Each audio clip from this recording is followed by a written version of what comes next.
Bien, messieurs les ministres, monsieur le président de la commission, monsieur le rapporteur, chers collègues. Nous voici donc sur l'examen final d'un budget que l'on peut qualifier de budget de crise, d'une crise sociale et politique d'une ampleur historique. Par ce budget, vous avez essayé de traduire, donc en termes budgétaires, le fait que tout d'un coup, le président de la République a découvert que notre pays était dans un état d'urgence économique et social. Je dois dire que vous vous y prenez mal, vous y répondez mal, à côté et pas assez. Vous essayez d'éteindre l'incendie en lâchant du lest, sans changer de cap. Vous utilisez pour cela trop peu de canadair, sans vous soucier finalement de ce qui a mis le feu à la plaine. Au fond, vous utilisez, avec ce budget et la loi qui sera proposée cet après-midi à l'hémicycle, la même méthode que celle que vous avez utilisée lors du départ de votre ministre d'État, Nicolas Hulot. À l'époque, celui-ci dénonçait votre politique comme étant le système même qui était à l'origine aujourd'hui de la détérioration du climat et de l'environnement. Vous avez répondu en psychologisation individuelle de politique de quelqu'un venu de la vie civile qui n'aurait pas compris qu'il fallait suivre les rythmes, etc. Cette fois-ci, finalement, vous faites la même réponse, sauf que là, c'est au peuple que vous la faites, qui s'est mis en mouvement, qui s'est réveillé puissamment et qui vous surveille sur les réponses que vous allez lui donner. Vous essayez pour cela de recycler les mots d'ordre des Gilets jaunes au service de votre propre politique. Ils vous disent injustice fiscale, vous entendez moins d'impôts. Ils vous disent égalité de tous sur le territoire et accès aux services publics, vous répondez trop d'État. Ils vous disent chasse aux privilèges, vous répondez pas touche au capital. Cela vous entraîne dans des contradictions qui sont apparues encore plus visibles au cours de ce débat haché et accéléré. Ça a commencé avec l'article liminaire que nous avons découvert pour le moins sur le tard et qui avait pourtant son importance puisque j'entends bien que théoriquement on passe sous la surveillance accrue de la Commission européenne qu'en cas de 2 années de suite de dépassement de la règle d'or, ce déficit de 3%, mais enfin quand même, pour des tenants de l'ordolibéralisme que vous êtes, de cette idéologie qui contraint les parlements nationaux à ne pas dépasser un chiffre sacro-saint, passer à 3,2 de déficit comme vous vous y préparez, et le moins qu'on puisse dire, quelque chose qui aurait mérité un peu plus d'attention et de débat sur cet article liminaire, d'autant même qu'on nous annonce en même temps, et ça a été répété aujourd'hui, que beaucoup de mesures budgétaires seront prises au cours de l'année sans que le Parlement, sans que l'Assemblée nationale, lors de ce deuxième lecture, ne puisse dire son mot. Ainsi, sur les 1,5 milliard de coupes franches dans les dépenses publiques qu'on nous annonce, alors bien sûr, M. Darmanin nous a dit l'autre jour que c'était finalement une habitude, qu'il y avait des budgets en cours d'exécution qui étaient révisés. Mais enfin, moi, je ne suis pas parlementaire depuis très longtemps. Ici, quelques-uns le sont beaucoup plus que moi. Il ne me semble pas que nous ayons eu affaire souvent à des coupes d'exécution annoncées à l'avance d'une hauteur de 1,5 milliard sans que l'Assemblée nationale puisse décider où seront effectuées les coupes. C'est la même chose sur différentes mesures que vous annoncez, mais qui, là encore, sont remises à plus tard. Je pense au report sur l'impôt sur les sociétés ou sur la question des GAFA. Nous avons débattu ici même et qui fut finalement un de nos grands étonnements. Quand je dis un de nos grands étonnements, je suppose aussi que c'est pour tous les groupes d'opposition, puisque tous les groupes d'opposition qui, ici même, avaient porté cet amendement au Sénat, c'est-à-dire d'appliquer tout de suite aux GAFA ce que vous nous dites que vous allez leur appliquer dans quelques mois, soit une taxe qui ne se fasse pas seulement sur la publicité, l'accord que vous essayez d'arracher au niveau européen, mais dont il n'est absolument pas sûr que vous y parveniez, puisque 3 pays encore s'y opposent, et ce n'est pas des moindres, ce sont des pays paradis fiscaux qui en vivent, et que vous nous dites à l'avance que si, en plus de cet accord, vous taxerez d'une manière ou d'une autre les chiffres d'affaires. On est assez étonné, Monsieur le Ministre, pour répondre là-dessus, que vous n'ayez refusé immédiatement cet amendement déposé par Marie-Noëlle Lienemann et approuvé, là encore, à l'unanimité au Sénat.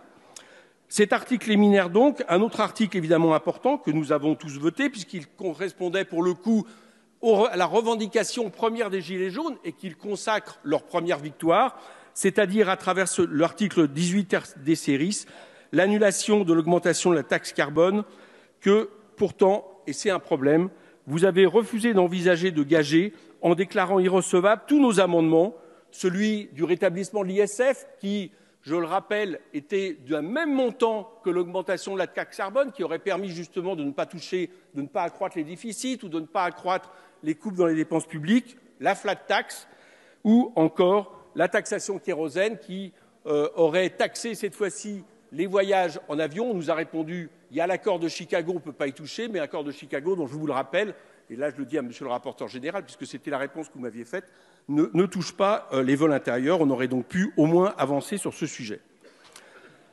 Passons à la prime de précarité, qui nous a valu, j'allais dire, une nuit assez homérique avant-hier, puisque on a essayé de passer assez rapidement au vote un amendement qui nous permettait justement de parler de cette prime. Il a fallu qu'on le rattrape au vol en faisant un rappel au règlement, toute opposition confondue, et qui nous permet aujourd'hui de dire que quand M. Macron a annoncé que le salaire d'un travailleur au SMIC augmentera de 100 € par mois dès 2019, sans qu'il coûte 1 € de plus à l'employeur, je le cite, il a fait 3 mensonges en une phrase courte.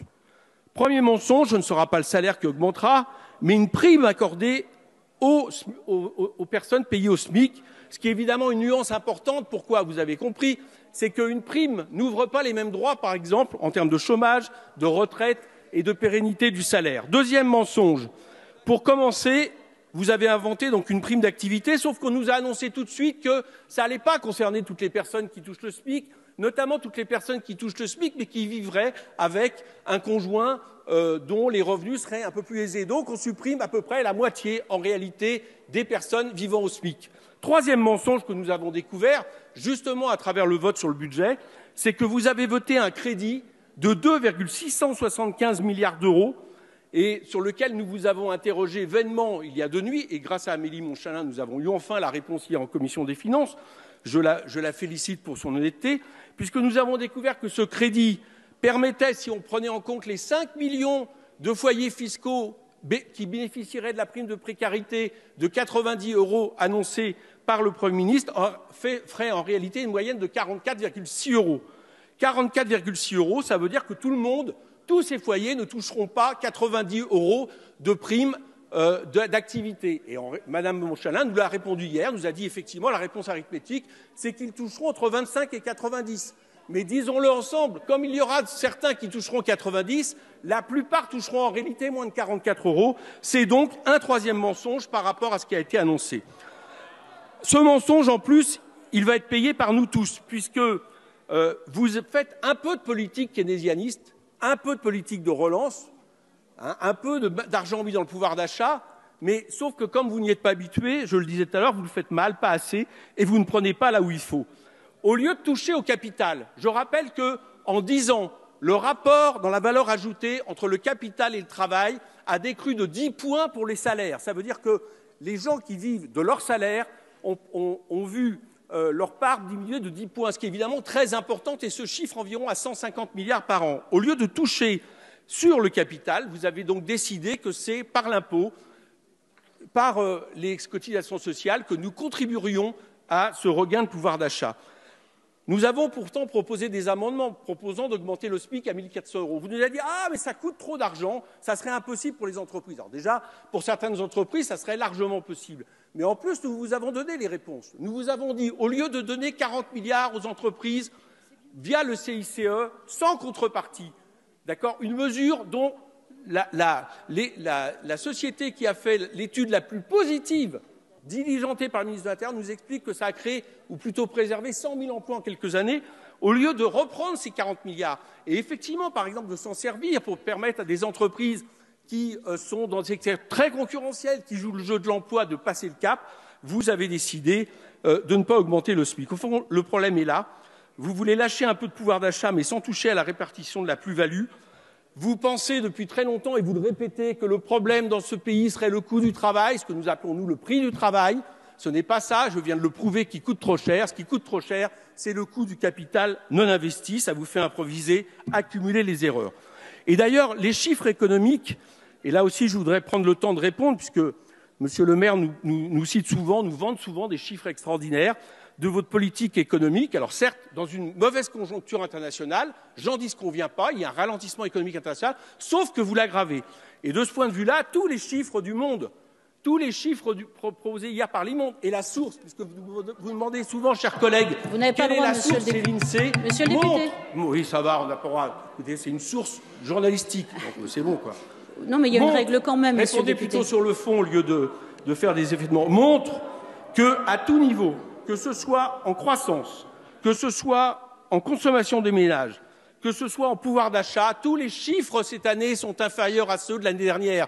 Et la seule branche à laquelle vous vous rattachez depuis quelques jours, c'est les prévisions de l'INSEE pour 2019, mais rien ne dit que ces prévisions, et l'INSEE le dit également, et les économistes, soient à la hauteur de ce qui est annoncé. Autrement dit, l'année 2018 a été une très mauvaise année pour l'économie française, sauf pour les 1% les plus riches, que vous avez gavés à coup de rétablissement, des suppressions de l'ISF ou de flat tax. Il y a, y compris d'ailleurs, monsieur le maire, puisque vous nous le vantez souvent, une baisse dans l'investissement des entreprises, sauf en comparant le trimestre 2 de 2017 à 2018. Pour le reste, c'est une baisse. Vous nous dites qu'il y a une augmentation de l'emploi industriel. Là aussi, je suis désolé de vous contredire. On en profite un peu pour... Oui, c'est vrai que aussitôt qu'on sort de des documents que vous recevez pour nous répondre, etc., ça vous choque un peu. L'emploi industriel, dont vous nous dites qu'il a augmenté, je vous rappelle qu'il a augmenté effectivement de 5 000 emplois en 2018, sauf que, dans le même temps, il y a une augmentation de 49 500 emplois intérimaires dans l'industrie. Autrement dit, les emplois que vous avez créés sont des emplois précaires, sont des emplois intérimaires. Et en termes de nombre d'heures travaillées globales, il y a une diminution du nombre de travail dans l'industrie. Voilà la vérité. Je continue. Vous continuez donc sur la même politique, où vous tentez une politique de relance pour lâcher du lest sans vous donner les moyens. Elle va nous coûter cher, je l'ai dit, en termes de sécurité sociale, en termes de déficit, en termes de recettes. Je donne un exemple. Vous dites que vous allez désocialiser les heures supplémentaires. Et pour la première fois, nous avons voté l'idée que les 2,5 milliards de coûts pour la sécurité sociale ne seraient pas compensés. Je vais vous donner le résultat de ça.